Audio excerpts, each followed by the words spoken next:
બાફડો ભૂખ્યા પેટે ગાય છે. પછી વાળો બોલ્યો કે બુઢા કાકા આમાં તમને કઈ સમજાય છે? બુઢા કાકા કહે સમજાય તો છે, પણ તું ભૂખ્યા મરે એમાં હું શું કરું? પછી વરુ કહે કે તમારી આગળ તમારો બકરો છે ઈ મને આપી દો.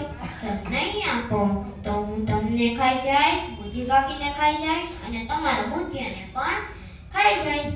બુઢા કાકા તો ડરી જાય છે અને કહે છે લઈ જા બકરો. બીજું તો શું થાય?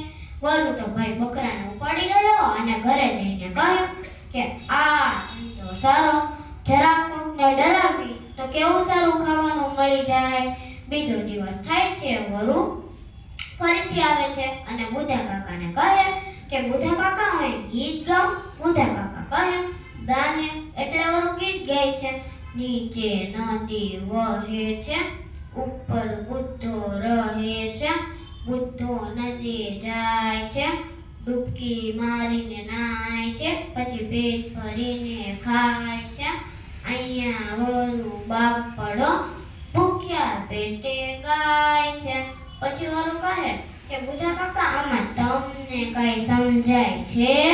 બુઢા કાકા કહે સમજાય તો છે, પણ તું ભૂખે મરે એમાં હું શું કરું? પછી વરુ કહે કે તમારી આગળ તમારો સસલો છે ઈ મને આપી દો. નહીં આપો તો હું તમને ખાઈ જઈશ, બુઢી કાકીને ખાઈ જઈશ અને તમારા બુઢિયાને પણ ખાઈ જઈશ. બુઢા કાકા તો ડરી જાય અને કહે છે લઈ જા સસલો. બીજું તો શું થાય? વરુ તો ભાઈ સસલાને ઉપાડી ગયો અને ઘરે જઈને કહ્યું કે આ ધંધો સારો, જરાક ગાય અને કુકડો ઉપાડી જાય. હવે ચોથો દિવસે થાય છે અને વરુ તેમ જ આવે અને બુઢા કાકાને કહે કે કાકા હું ગીત ગાઉં. કાકા કહે ગાને.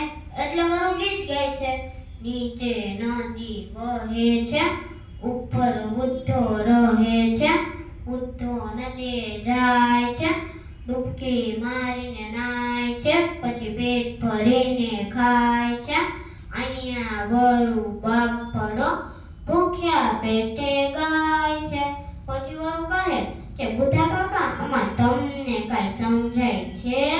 બુઢા કાકા કહે સમજાય તો છે, પણ તું ભૂખે મરે એમાં હું શું કરું? પછી વરુ કહે કે તમારી આગળ તમારો બુદ્ધિયો છે ઈ મને આપી દો. જો નહીં આપો તો હું તમને ખાઈ જઈશ અને બુઢી કાકીને પણ ખાઈ જઈશ.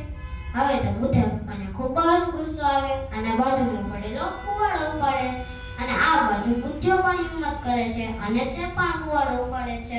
બંને મળીએ વરુના માથા ઉપર મારે છે કે વરુના ત્યાંને ત્યાં આમ પ્રવી જાય છે. બુઢા કાકા કહે કે હાશ હવે નિરાશ થઈ. જો આપણને કોઈ આમ ડરાવે કે ખોટી સાચી ધમકી આપે તો આપણે ડરવું ન જોઈએ. જો આપણને કોઈ આમ ડરાવે ને આપણે ડરી જાય તો આપણે લૂંટાઈ જ જઈએ ને. પછી તો ત્રણેય ખાધું પીધું ને મોજ મજા કરી. અસ્તુ.